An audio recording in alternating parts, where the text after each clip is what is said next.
Hello students, स्वागत है आप लोग का राय एप्लीकेशन के इस यूट्यूब चैनल में। हम लोग जो है केमिस्ट्री का एक सीरीज पढ़ रहे हैं। केमिस्ट्री का 12th क्लास है। केमिस्ट्री का चैप्टर रासायनिक पद्धति, जिसका पार्ट 1 हम लोग पढ़ चुके हैं। पार्ट 1 अगर तक आप नहीं देखे हैं तो जरूर जाकर देखिएगा, प्ले लिस्ट में है वो। अगर आपको अच्छा लगता है चैनल को सब्सक्राइब जरूर कीजिए। तो हम लोग स्टार्ट करते हैं आज हमारे चैप्टर का पार्ट नंबर 2। तो पार्ट नंबर 2 में स्टार्ट करने से पहले हम चैप्टर पार्ट 1 का रिवाइज कर लेते हैं। पार्ट 1 में क्या क्या पढ़े जो इंपॉर्टेंट था। पार्ट 1 में हम लोग पढ़े वेग समीकरण, पहले पढ़े वेग नियम, रेट लॉ, और उसके बाद पढ़े वेग समीकरण।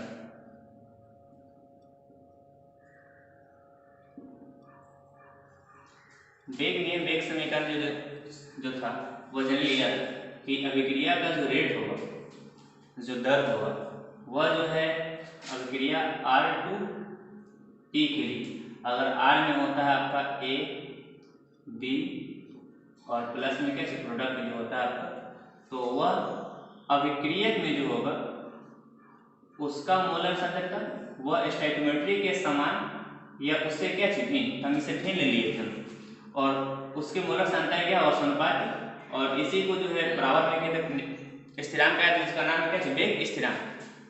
के मतलब था हमारा क्या वेग स्थिरांक। तो इसी बात को हम लोग जो है थोड़ा सा लोग आगे बढ़ाते हैं। आगे बढ़ाएंगे तो क्या करेंगे तो जान लीजिए एक बार कि यहाँ पर x प्लस वाई जो है यह होगा अभिक्रिया की कोटि।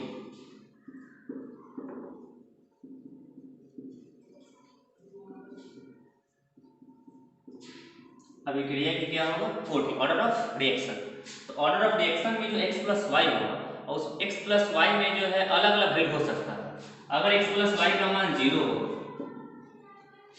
x प्लस वाई का मान क्या होगा 0, मतलब कोटि जो हो जाएगा वह 0 हो जाएगा। तो कोटि 0 हो जाएगा, इसको कहेंगे शून्य कोटि के। इससे पहले बता चुके हैं आपको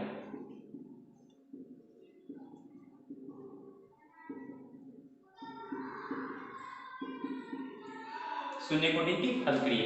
अगर यही x प्लस वाई का मान जो है 1 हो, x प्लस वाई का मान क्या होगा 1, तो इसको कहेंगे प्रथम कोटि की अभिक्रिया।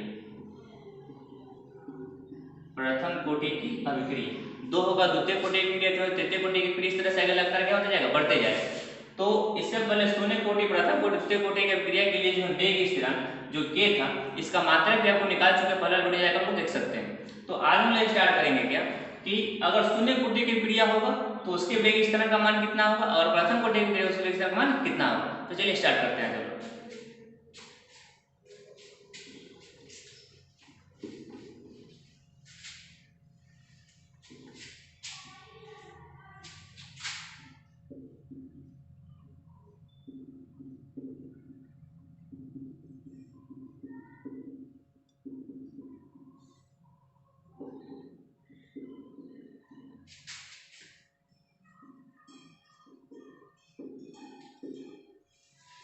वेग स्थिरांक का व्यंजक। शून्य कोटि के अभिक्रिया के लिए वेग स्थिरांक का क्या निकालना होगा, व्यंजक तो फॉर्मूला निकालना वेग स्थिरांक का शून्य कोटि के। तो आज जनरली जानते पहले इसका रफ प्रैक्टिस करते थे कैसे निकल सकता है इसका। तो हो सकता है क्या कि आप जनरली जानते हैं कि अभिक्रिया R2P, R2 क्या चीज P, इसका फॉर्मूला ऐसे कर सकते हैं। तो अगर AA प्लस BB और यह प्रोडक्ट है आपका P, ऐसा हो। तो इसके लिए जो वेग समीकरण या वेग जो नियम निकालते हैं उसके सहायता से R इक्वल टू आता है हमारा K और A to the power x और B टू द पावर कितना y। तो यह तो अभिक्रिया की, A भी अभिक्रिया की है ना, तो अभिक्रिया को हम क्या मान सकते हैं R। तो R इक्वल टू K और यह R हो गया, और अभिक्रिया कोटि को हम डिनोट करते हैं किसी से n से। तो यह जनरली हो गया वेग समीकरण, जहाँ पे n होगा अभिक्रिया की क्या चीज कोटि अभिक्रिया का, और यह अभिक्रिया हो जाएगा रिएक्टेंट। K मतलब वेग स्थिरांक, अभिक्रिया का दर मतलब स्मॉलर। हुआ क्या कि हम सबसे पहले निकाल रहे हैं शून्य कोटि का, मतलब n का वैल्यू कितना होगा हमारा 0। और एक बात और जो पहले से हम लोग जान चुके हैं कि इससे पहले ही सर प्रथम पार्ट में पढ़े थे हम लोग कि R इक्वल टू जो होता है वो माइनस dr अपॉन dt, और उसके बाद dp अपॉन कितना होता है dt। कैसे आया इसको विस्तृत रूप से पहले पार्ट में बता चुके, वहां जाकर देख सकते हैं। तो अब आगे बढ़े हम लोग, तो R इक्वल टू इतना लिख सकते हैं हम लोग। तो यह हो जाएगा minus dr upon dt equal to k, और यह r टू द पावर कितना n, ऐसा हो सकता है। हमको निकालना है किसके लिए, शून्य कोटि के लिए, मतलब n का वैल्यू कितना डालना है हमको 0, n इक्वल टू डाल देना हमको 0, n इक्वल टू 0 डालेंगे हम लोग तो क्या हो सकता है minus D R upon D T equal to K और r टू द पावर कितना 0, मीन्स ये n का वैल्यू कितना हो जाएगा हमारा 0 हो जाएगा। अब थोड़ा सा आगे बढ़े हम लोग क्या कर सकते हैं, तो ये minus D R upon D T equal to K, किसी भी संख्या का पावर 0 होता है तो उसका वैल्यू कितना हो जाता है, एक जनरली आप जानते हो ये लोग, तो यह वैल्यू है के इंटू 1 मीन्स के, जिसको आप के राइट कर सकते हैं, जनरली आप के हो जाएगा। अब आगे बढ़ते हैं, क्रॉस मल्टीपल कर सकते हैं, इसका क्रॉस मल्टीपल करते हैं तो ये हो जाएगा D R equal to minus set कर लेते हैं तो के इंटू क्या डी। अब हम लोग करेंगे थोड़ा सिंप्लीफिकेशन, सिंप्लीफिकेशन क्या करेंगे, दोनों तरफ इंटीग्रेशन करेंगे, तो इंटीग्रेशन करने के लिए हम लोग जो है पहले इसका फॉर्मूला बजा लेते हैं, फॉर्मूला क्या हो सकता है इसका, तो फॉर्मूला क्या हो सकता है, चलिए फॉर्मूला इंटीग्रेशन का जानते हो ये कि integrate of dx equal to होता है x, क्या होता है x, अगर यही जो है लिमिट टर्म में आ जाएगा मतलब फिक्स डिफिनिट इंटीग्रल आ जाएगा आपका, तो ये a से लेकर b तक है और dx है, तो इसका इंटीग्रेशन कितना आएगा x और यह वैल्यू होगा a से लेकर कहाँ तक b तक, तो सबसे पहले वैल्यू डालते हैं कौन b और उसका माइनस हो जाता है नीचे वाला डालते हैं क्या हो जाएगा a, तो b माइनस कितना a, इसी के यूज करेंगे, दोनों तरफ इंटीग्रेट करेंगे हम, इंटीग्रेट करेंगे, इंटीग्रेट का मतलब होता है इंग्लिश में समाकलन, तो दोनों तरफ अगर समाकलन करते हैं हम लोग तो समाकलन करने के लिए हम लोग क्या कर सकते हैं देखते हैं, यह हो जाएगा हमारा इंटीग्रेशन जो है डी आर और यह इंटीग्रेशन हो जाएगा माइनस के इंटू कितना डी, समाकलन करेंगे डिफिनिट कहाँ से कहाँ तक यह देखते हैं, तो सबसे पहले कहाँ से कहाँ तक करेंगे स्टार्ट करेंगे तो हम समय मान लेंगे शुरू में 0, समय कितना मान लेंगे हम लोग 0,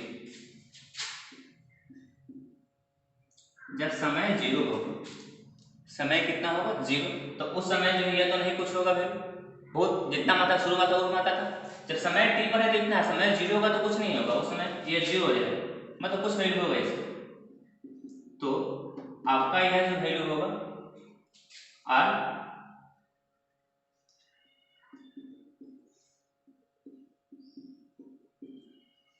आर 0 होगा, मतलब आर नोट कर सकते हो उस समय, मतलब प्रारंभिक संदर्भ होगा उस समय का वैल्यू, अगर समय t हो जाए t इक्वल टू कितना t, तो आप जो है r को मान सकते हैं यह कितना rt मान सकते हैं, कितना मान सकते हैं rt या जनरली r ही रहने दे सकते हैं, तो हम इंटीग्रेशन जो करने वाले हैं वह इंटीग्रेशन होगा हमारा इसका 0 से लेकर t तक, r0 से लेकर rt तक, और यह समय का होने वाला है 0 से लेकर कहाँ तक t तक, तब इंटीग्रेट करते हैं तो dx का इंटीग्रेशन कितना हो रहा है x, तो dr का इंटीग्रेशन कितना हो जाएगा r, और इसका इंटीग्रेशन कहाँ से कहाँ तक करना है r0 से लेकर rt तक, और इस वाले का करते हैं इंटीग्रेशन तो कांस्टेंट कहाँ जाएगा बाहर माइनस के, और बच जाएगा डिजिट, देखिए आप इसको तोड़ सकते हैं तो मतलब माइनस के बाहर आ जाएगा और 0 से लेकर t तक, और यह बचेगा कितना dt, तो dt का इंटीग्रेशन कितना हो जाएगा t, जस्ट लाइक dx का इंटीग्रेशन कितना है x, तो इसका इंटीग्रेशन हो जाएगा t और यह वैल्यू 0 से लेकर कहाँ तक होगा t तक, क्योंकि आप देख रहे हैं इसका सीमा कहाँ तक 0 से लेकर t तक, तो पहले इसकी जगह पे कौन मान डालेंगे ऊपर वाला वैल्यू, फिर उसके बाद नीचे वाला वैल्यू, r की जगह पे डालेंगे हम rt और फिर उसके बाद डालेंगे माइनस होगा यहाँ से क्योंकि देख रहे हैं माइनस है फॉर्मूला, तो यह हो जाएगा r0, इस वाले में माइनस के रहेगा, t की जगह पे t डलाएगा और माइनस t की जगह पे 0 डलाएगा, तो यह हो जाएगा आपका rt माइनस r0 और इक्वल टू माइनस कितना k, ऐसा हो जाएगा। आप इसको सिंप्लीफाई कर सकते हैं, अगर आप निकालना चाहते हैं जनरली फॉर्म में इसका, तो यह rt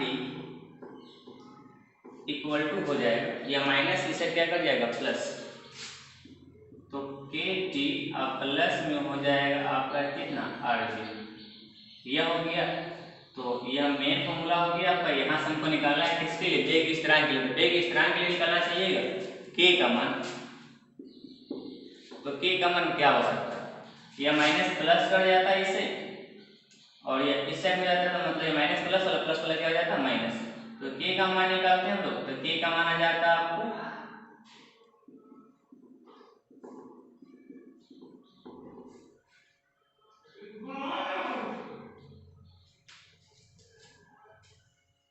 r0 माइनस RT बटा कितना t। तो यह आ जाता है हमको वेग स्थिरांक का क्या चीज मान, आप देख सकते हैं। शून्य कोटि की क्रिया के लिए जो हो गया वेग स्थिरांक का क्या चीज व्यंजक। अगर इसको भाषागत रूप में लिखना चाहते हैं आप, तो भाषागत रूप में लिखने के लिए आपको क्या करना होगा, थोड़ा सा चेंजिंग करना होगा। आप इसको जो नोट कर सकते हैं भाषा रूप में लिखने के लिए।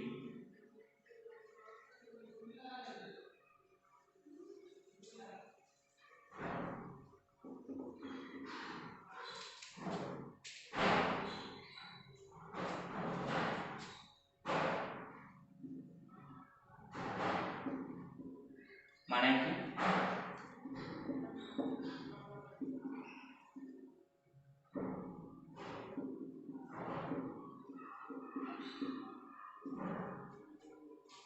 अभी के लिए R2 T के लिए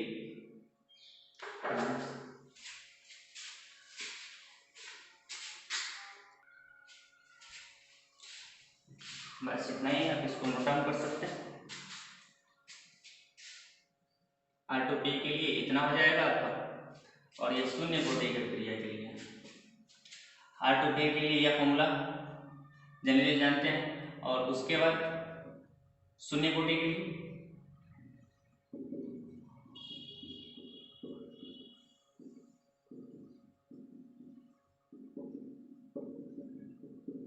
n इक्वल टू कितना 0। तो n का वैल्यू कितना डाल दिया 0। उसको असल में कैसे ना इसका नोट डाउन कर सकते हैं। शून्य कोटि की क्रिया के लिए जो है वेग इस तरह का क्या होगी व्यंजक होगी। इसका भी स्क्रीनशॉट कर सकते हैं या नोट डाउन कर सकते हैं इसका।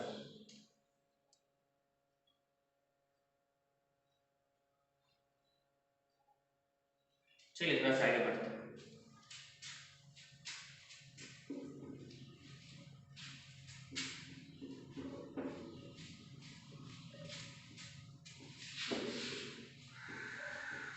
हमको ग्राफ पढ़ना है इसमें।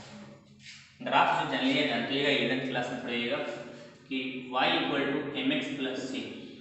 Y equal to M X plus कितना C. M X plus C के लिए जो होता है एम एक्स है, यहाँ पर ग्राफ क्या क्या होता है यह देख सकते हैं। यह हो जाएगा आपका एक्स एक्सिस, यह हो जाएगा वाई एक्सिस, यह हो जाएगा ओरिजिन मतलब मूल बिंदु। तो यह वाई एक्सिस यह एक्स एक्सिस हो गया। और उसके बाद जो है डिपेंड करता है कि एम कैसा। अगर एम माइनस होगा, अच्छा सी से स्टार्ट होगा ये पॉइंट, यहाँ पे सी होगा, सी से ग्राफ स्टार्ट होता है आपको। तो एम एक्स, तो एम अगर पॉजिटिव होगा तो ग्राफ ऊपर की हो जाएगा, एम पॉजिटिव यहाँ से।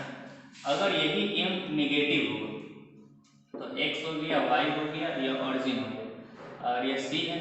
तो अगर एम नेगेटिव है Y equal to minus M X plus कितना सी। अगर एम नेगेटिव होगा तो यह ग्राफ कहाँ आएगा डाउन में आएगा। इसी पे जो है इसका ग्राफ बनेगा। जैसे यह वाला जो इसका जो कंपेरिजन करते हैं तो आर टी है इक्वल टू माइनस के टी है, और प्लस में कितना है आर जी, ऐसा है।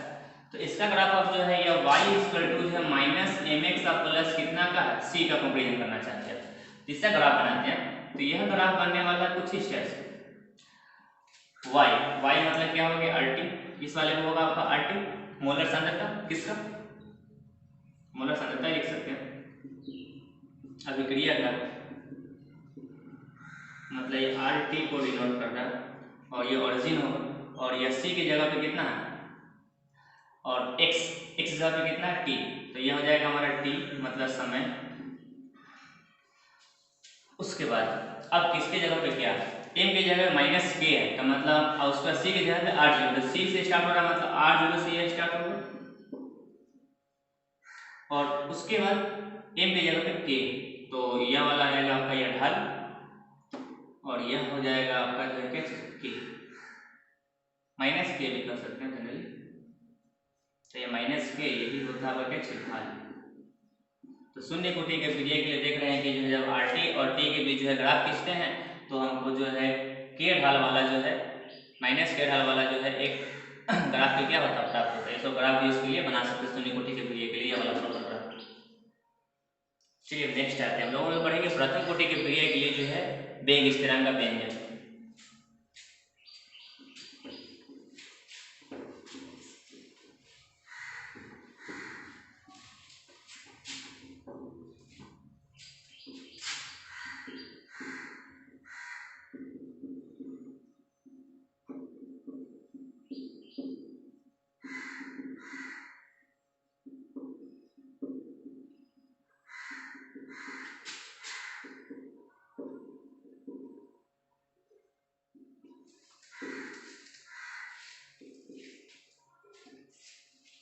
प्रथम कोटि के क्रिया के लिए वेग स्थिरांक का व्यंजन। तो इससे पहले बदला है इससे हम उसी प्रोसीजर को हम क्या कर सकते हैं बढ़ सकते हैं।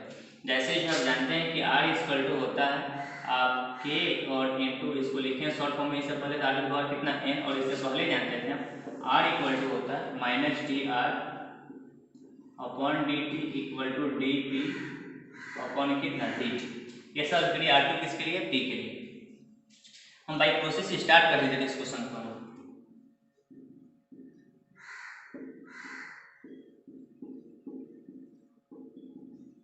माना कि अभिक्रिया R2 किसके लिए P के लिए।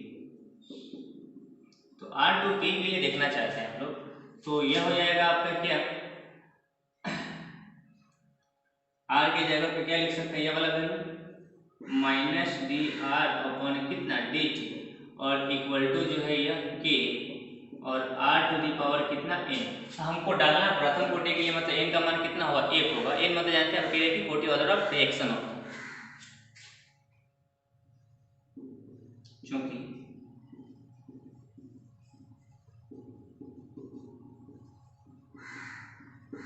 प्रथम कोटि की अभिक्रिया के लिए देखते हैं तो अभिक्रिया के लिए आपका n इक्वल टू कितना हो जाएगा 1।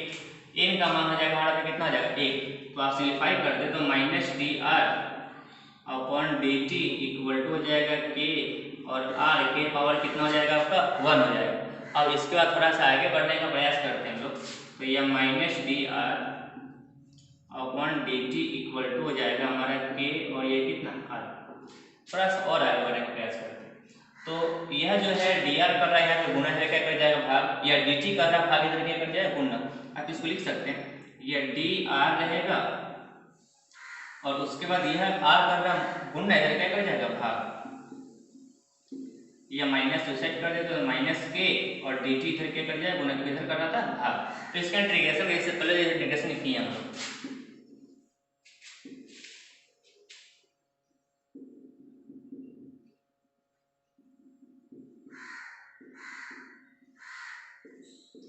दोनों तरफ क्या करने पर समाकलन। तो समाकलन करने के इसके लिए जो सबसे पहले जो है नोट डाउन कर लेंगे।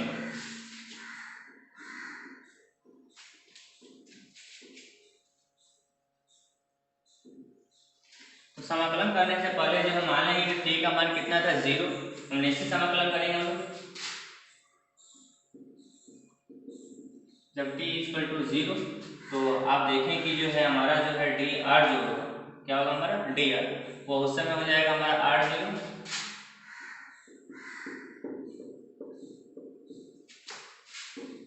एवं t इक्वल टू जो है t होगा तो हमारा r इक्वल टू क्या हो जाएगा आर टी। इसको समझने का प्रयास कीजिएगा। t मतलब 0 मतलब अभिक्रिया अभी जो है स्टार्ट नहीं हुआ।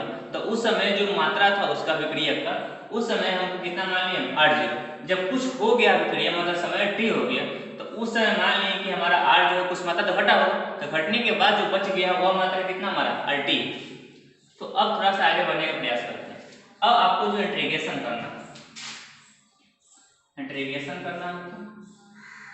तो यह हो जाएगा इंटीग्रेशन डी आर अपॉन कितना R equal to minus integrate करते हैं माइनस के डी टी। इंटीग्रेशन के लिए फॉर्मूला है यहाँ मैथ का देखते हैं आप लोग। Integration of D x upon x जो होता है या नेचुरल लॉग एक्स होता है ln x होता है। ln क्या होता है x। अब वही ln x और x के बीच का जो log 2 टैक्स का होता है, जनरली जानते हो ये log 2 टैक्स, एक जनरल लॉग नेचुरल लॉग। तो log एक होता है e बेस का, तो इसको कहते हैं हम ln, और एक होता है 10 बेस का, तो इसको सिंपल फॉर्म कहते हैं log, राइट करते हैं। तो हम इसी बेस से बढ़ेंगे। तो इसका जो ln x होता है, ln क्या होता है x। तो हमको इंटीग्रेशन कहाँ से कहाँ तक करना है, समय के लिए हमको जो है 0 से स्टार्ट करना और t तक जाना है। इसके लिए हमको r0 से स्टार्ट करना है और जाना हमको rt तक। तो इसका इंटीग्रेशन करना dx है x की तरह, तो ln x हो जाएगा।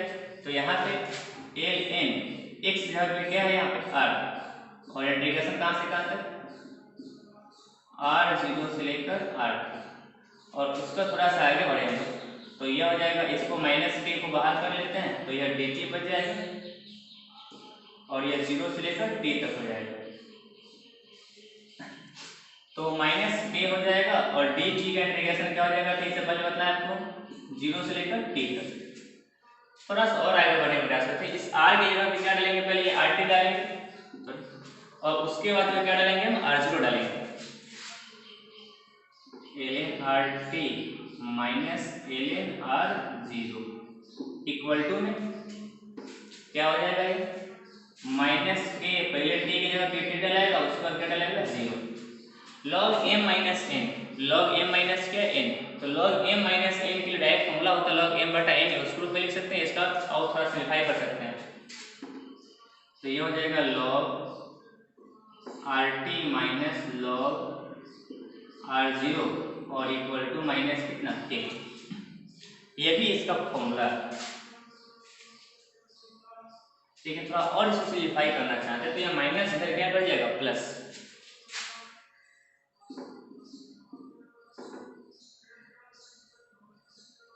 मतलब यह माइनस क्या कर जाएगा, प्लस, माइनस एक rt हो जाएगा आपका, तो यह प्लस कर जाएगा, तो माइनस kt और प्लस जो है log r0 है। आप इसको नहीं बॉक्स करके, यह 0 था यहाँ पे, अब इसको बॉक्स बना सकते हैं। अब एक और साइड फॉर्मूला इसका निकालना चाहते हैं, तो साइड फॉर्मूला क्या हो जाएगा कि log m minus log n है, तो log m माइनस n मतलब log m बटा क्या होता है, n होता है। इसको आप तोड़ सकते हैं, तो ये हो जाएगा log rt और बटा में जो है क्या चीज, r0 और इक्वल टू में है माइनस कितना, k। हमको तो प्रॉपर k का मान निकालना, तो k का मान निकालेंगे तो k इधर क्या कर जाएगा, डिवाइड कर जाएगा। तो हम इसको जो है इस वाले पार्ट को यहाँ पे नोट डाउन कर देते हैं, आप यहाँ देख सकते हैं।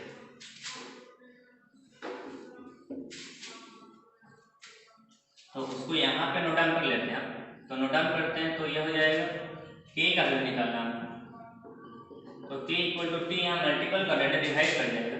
तो यहाँ पे कर सकते हैं क्या कि माइनस 1/t हो जाएगा और यह log हो जाएगा, और यह rt अपॉन कितना हो जाएगा, r0। ये देखिए इस तरह का मान है। आप इस लॉग को जो है जनरल लॉग में चेंज कर सकते हैं, नेचुरल जनरल लॉग के बीच का रिलेशन होता है। यह जो जनरल लॉग है यह 2.303 जो है जनरल लॉग में क्या होता है, इक्वल होता है। तो ये एलियन को लॉग में चेंज करना चाहते हैं आप, 2.303 से क्या करना, गुना करना होगा।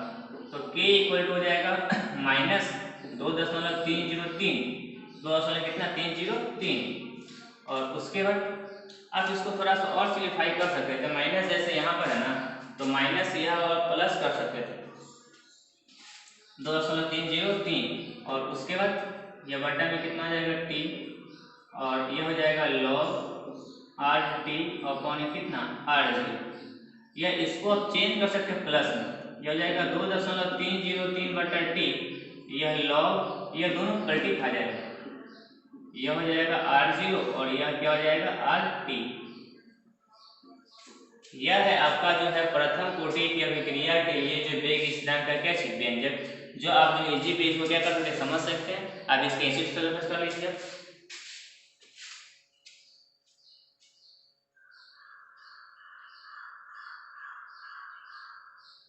और आप स्क्रीनशॉट कर लिए हैं। स्क्रीनशॉट करने के बाद आप जो है इसका सबसे पहले पढ़ेंगे ग्राफ। ग्राफ जो इजी से पहले शून्य कोटि के वीडियो पहले पढ़ा ग्राफ, उसी तरह इसका भी ग्राफ है, तो इसको समझने का प्रयास करते हैं।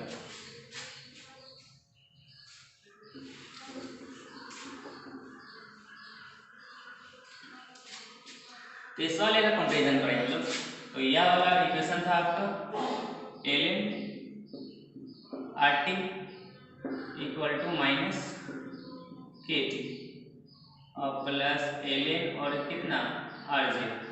तो थोड़ा सा आगे बढ़ने का प्रयास करें, जैसे ये y इक्वल टू जो है माइनस mx और प्लस जो है कितना फॉर्म है c के फॉर्म, जिसे आप चलिए जानते हैं हम लोग। तो ये x एक्सिस है, तो x एक्सिस पे क्या हो जाएगा t मतलब समय, ये ऑरिजिन, ये मोलर सांद्रता हो जाएगा जिससे पहले पढ़े, लेकिन मोलर सांद्रता जो होगा डिनोट कर रहा होगा यह समय डिनोट कर रहा है, और मोलर सांद्रता कौन होगा हमारा ln RT। स्टार्ट कहाँ से होगा ln R0 से, ये ग्राफ नीचे क्यों रहेगा माइनस है, और यह हो जाएगा माइनस के ढाल, अंतःखंड क्या हो जाएगा हमारा R0 हो जाएगा अंतःखंड इसका। इस तरह से आप जो है यह हो गया प्रथम कोटि के फिजिकल वेग इस तरह का ग्राफ का कर सकते हैं। अब आगे बढ़ते हैं, अब अगर फॉर्मूला आपको याद है या जिले से अच्छा प्रैक्टिस कर लेते हैं तो इस चैप्टर के जो है न्यूमेरिकल क्वेश्चन आना होगा फॉर्मूला आपको नहीं होगा। अगर आपको ये वीडियो अच्छा लगता है चलो सब्सक्राइब जरूर कीजिएगा, और इसका जो है जो नोट्स होगा आपको एक दो वीडियो के बाद जो है लिंक मिल जाएगा। आज के लिए थैंक्स।